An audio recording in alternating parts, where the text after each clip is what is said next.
मेरे प्यारे छात्रों, सृजन क्लासेस के इस वीडियो लेक्चर में आप सभी का बहुत बहुत स्वागत है। आज हम लोग उत्सर्जन के अंतर्गत वृक्क नलिका अर्थात नेफ्रॉन के बारे में पढ़ने वाले हैं, उसकी संरचना के बारे में पढ़ने वाले हैं, साथ ही साथ उससे संबंधित कार्य, आखिर उसका कार्य क्या क्या होता है उस पर हम लोग कुछ डिस्कस करेंगे। ठीक है, तो स्टार्ट करते हैं आज का क्लास। तो नेफ्रॉन, शायद कल भी आप लोगों को इस बारे में हम बता चुके हैं। नेफ्रॉन जो है वह वृक्क की क्रियात्मक और संरचनात्मक इकाई है। यानी बड़ा वृक्क तो बड़ा होता है, तो उसका एक बहुत ही छोटा सा हिस्सा है। आप बस यही सोच लीजिए कि हमारे शरीर के अंदर मनुष्य में 2 वृक्क पाए जाते हैं। उसमें से एक वृक्क में, केवल एक वृक्क में 10 लाख, लगभग 10 लाख वृक्क नलिकाएं अर्थात नेफ्रॉन पाए जाते हैं। आप सोच सकते हैं कि वृक्क नलिका का आकार या नेफ्रॉन का आकार कितना छोटा होगा कि एक मात्र वृक्क में, एकमात्र किडनी में उसकी संख्या 10 लाख होती है। तो वृक्क क्या होता है? नेफ्रॉन क्या होता है? नेफ्रॉन वृक्क की क्रियात्मक और संरचनात्मक इकाई होती है, जिसमें प्रत्येक मनुष्य के एक वृक्क में लगभग 10 लाख वृक्क नलिकाएं या नेफ्रॉन पाए जाते हैं। ठीक है, चलिए चलते हैं इस पे कि वृक्क की रचनात्मक एवं क्रियात्मक इकाई को नेफ्रॉन या फिर वृक्क नलिका कहते हैं। यह वृक्क में सूक्ष्म, लंबी एवं कुंडलित नलिका के रूप में पाई जाती है। मतलब क्या कि बहुत ही पतली होती है और लंबी होती है और कुंडलित मतलब इस तरह से कुंडलित, ये इस रूप में पाई जाती है, कुंडली बनाती हुई, तो कुंडलित रचना पाई जाती है। ठीक है, तो प्रत्येक वृक्क में लगभग 10 लाख नेफ्रॉन पाई जाती है। प्रत्येक नेफ्रॉन का आरंभ एक प्याले जैसी रचना से होती है। आप वहां पर चित्र में देख सकते हैं। एक बार हम चित्र को डील कर देते हैं। ये देखिए, यह एक नेफ्रॉन की संरचना है। यह बोर्ड एग्जामिनेशन में नेफ्रॉन की संरचना निश्चित तौर पर पूछा जाता है, बहुत ही इंपॉर्टेंट चीज है और चित्र बिल्कुल आसान है। बाकी जो भी चित्र इससे पहले पढ़ चुके हैं उसके तुलना में यह ज्यादा आसान है। तो ये देखिए, ये ऊपर वाला जो टोटल, ये जो प्याले की आकृति आप देख रहे हैं उसको बोमन संपुट कहते हैं। पूरा हिस्सा, ये पूरा प्याला जो है वह बोमन संपुट कहलाता है। बोमन संपुट के अंदर जो है ये वाला जो देख रहे हैं प्याज जैसी आकृति है, ग्लोमेरुलस इसको कहा जाता है, ग्लोमेरुलस। ये वाला एक चाप, इसको जो है अवरोही चाप कहते हैं।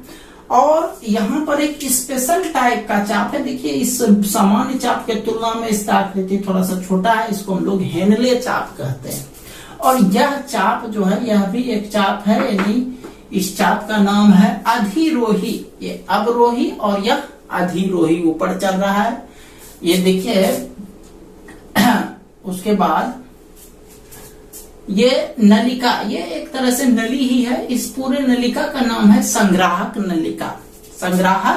नलिका। और यह देखिए, नलिका थोड़ा सा बड़ा ये नली में जाकर के एंट्री करता है। ये थोड़ा सा आपको मोटा दिख रहा है, इसको बोलते हैं सामान्य संग्राहक नली। नली का छोटा रूप होता है, जबकि नली बड़ा रूप होता है। यह नलिका है और यह जो बड़ा आकृति है यह क्या है? सामान्य संग्राहक नली है। ठीक है, तो ये हो गया आपका नेफ्रॉन की रचना।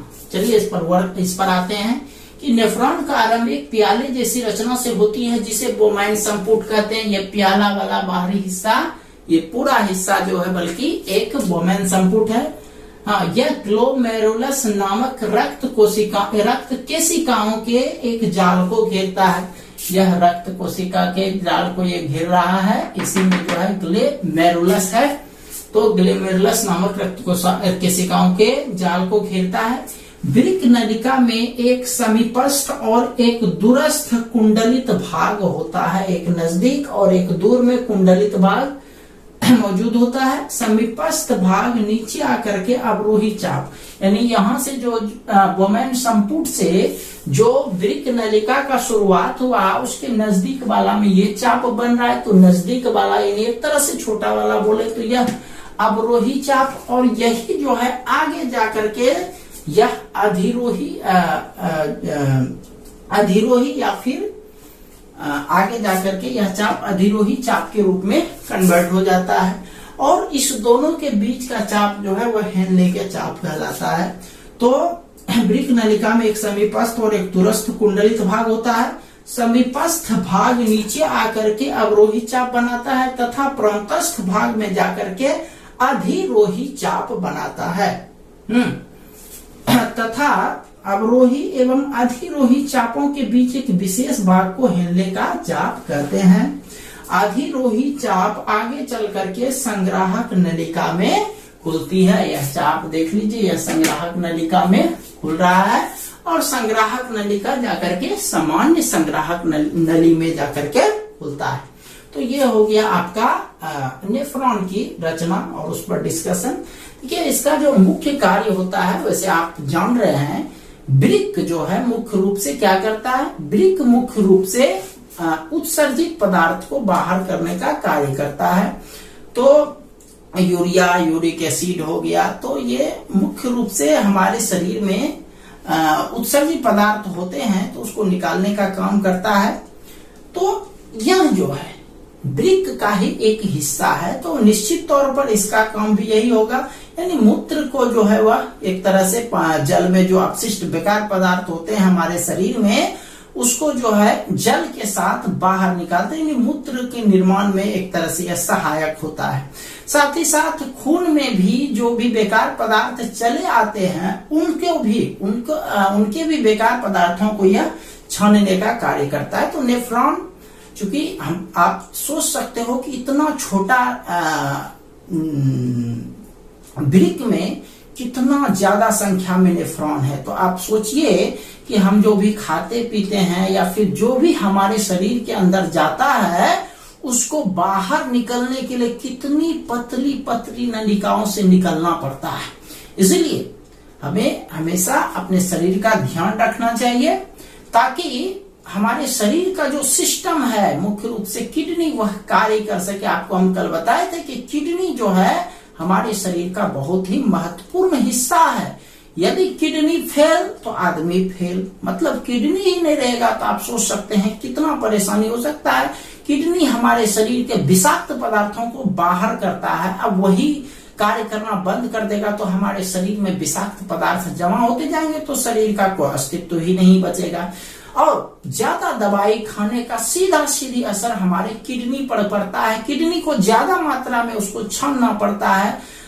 ज्यादा मात्रा में जब वह विषैले पदार्थ या बेकार पदार्थ को छानता है, तो उसमें कहीं न कहीं खराबी हो जाता है, कहीं न कहीं सूजन हो जाता है।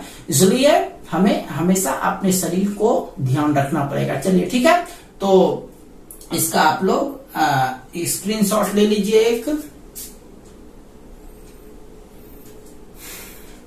चलिए,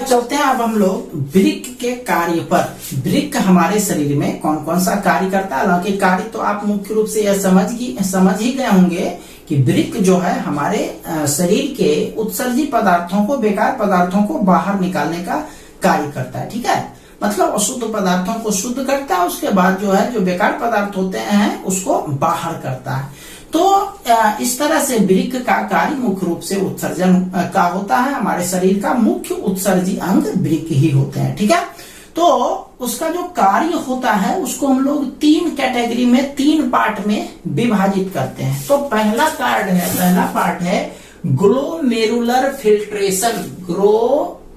ग्लोमेरुलर फिल्ट्रेशन नाम से पता चलता है। अभी आपने इससे जस्ट पहले जो है आपको वृक्क नलिका का चित्र बताया गया था, वहां ग्लोमेरुलर हिस्सा कौन सा होता है वो आपको समझ में आ गया होगा। तो इसमें क्या होता है, यह एक छन्ना की तरह कार्य करता है। छन्ना आप जानते ही हैं। अभिवाही धमनिका ग्लोमेरुलस में, अब देखिए ग्लोमेरुलर कार्य है, ग्लोमेरुलर फिल्ट्रेशन है, इसका मतलब यह जो कार्य होगा यह मुख्य रूप से ग्लोमेरुलस में होगा। तो क्या कहता है कि यह एक छन्ना की तरह कार्य करता है। अभिवाही धमनिका ग्लोमेरुलस में रक्त के साथ साथ यूरिया, यूरिक अम्ल, जल, ग्लूकोज, लवण, प्रोटीन, ये सारे लाते हैं। कहां पर लाते हैं? ग्लोमेरुलस में लाते हैं। यह पदार्थ जो है बोमेन संपुट की पतली दीवार से छन करके वृक्क नलिका में चले जाते हैं। ये हो गया काम, यानी ये पहला काम जो है ग्लोमेरुलस से निकल करके वह बोमेन संपुट में आता है। चूंकि ग्लोमेरुलस जो है वह बोमेन संपुट का ही एक पार्ट है, तो ग्लोमेरुलस में जाता है। यानी अभिवाही धमनिका करती क्या है कि जो भी हमारे शरीर में प्रोटीन हो, चाहे यूरिया हो, यूरिक अम्ल हो, लवण हो, जल हो, उन सबको ग्लोमेरुलस में लाती है और ग्लोमेरुलस से जो है वह निकल करके बोमेन संपुट का जो छन्ना पत्र होता है वहां से छन करके वह नली में चला जाता है। यह पहला छन्ने का कार्य हुआ, इसका नाम है ग्लोमेरुलर फिल्ट्रेशन। वहां ये पदार्थ बोमेन संपुट की पतली दीवार से छन कर वृक्क नलिका में चले जाते हैं। वहां प्लाज्मा के साथ सभी लवण, ग्लूकोज एवं अन्य पदार्थों के साथ छनते हैं। इस फिल्ट्रेट को, फिल्ट्रेट माना साफ जो हुआ, को ग्लोमेरुलर फिल्ट्रेट कहते हैं। पहला कार्य हो गया। अब देखिए, चूंकि ये छानने का कार्य है तो ये जरूरी नहीं है कि पहला बार जो छाना वो बिल्कुल शुद्ध निकलेगा। अब चलिए दूसरे चरण में चलते हैं, जिसका नाम है ट्यूबुलर पुनर्वशोषण। ट्यूबुलर पुनर्वशोषण, ट्यूबुलर रीएब्जॉर्प्शन।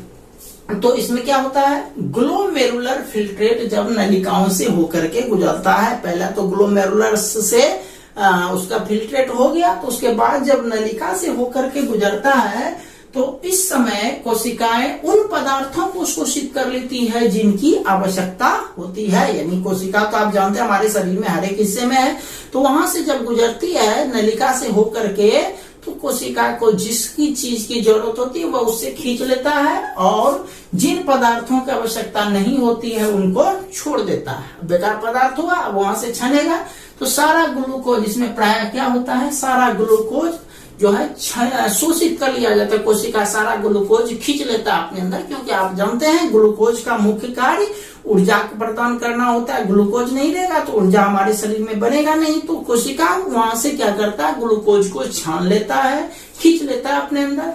तथा जल की अधिक मात्रा का शोषण, जल भी जरूरत होता है तो जल का भी शोषण करता है, एवं दूषित पदार्थों का उत्सर्जन हो जाता है। यानी इसमें मुख्य रूप से ग्लूकोज का शोषण होता है और बेकार पदार्थ जो है वो उसको छोड़ देता है, वह आगे चला जाता है। ठीक है, आगे आते हैं ट्यूबुलर स्रवण। अब देखो यहां तक में पुनर्वशोषण तक में क्या हुआ था, पहला जो कार्य था ग्लोमेरुलर फिल्ट्रेशन के बाद जो है नलिका में प्रवेश हुआ था।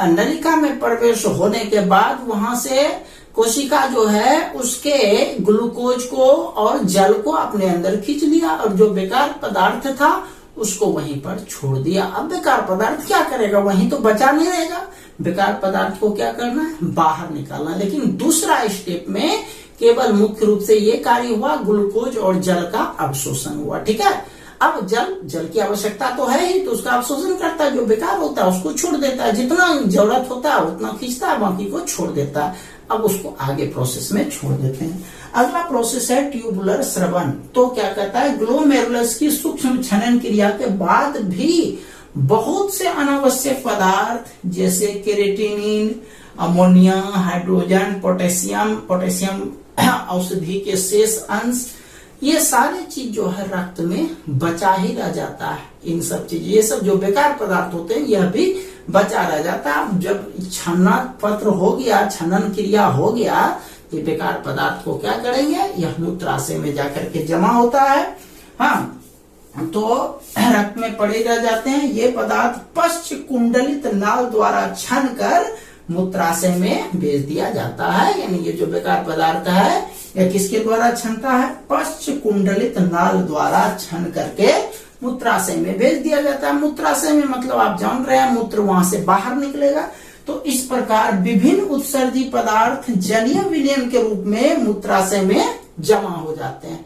तो जलीय विलयन यानी मूत्र जो विसर्जन होता है उसमें जो है जल के साथ साथ और भी बेकार पदार्थ होते हैं, जिसे सम्मिलित रूप से मूत्र कहा जाता है और इसको बाहर निकाल देते हैं। ठीक है, तो यह हुआ आपका वृक्क के कार्य। चलिए इसका एक स्क्रीनशॉट ले लीजिए। चलिए ठीक है, तो आज इतना ही रहने देते हैं। हम लोग मिलते हैं कल एक नए वीडियो लेक्चर के साथ। तब तक के लिए आप सभी का बहुत बहुत धन्यवाद।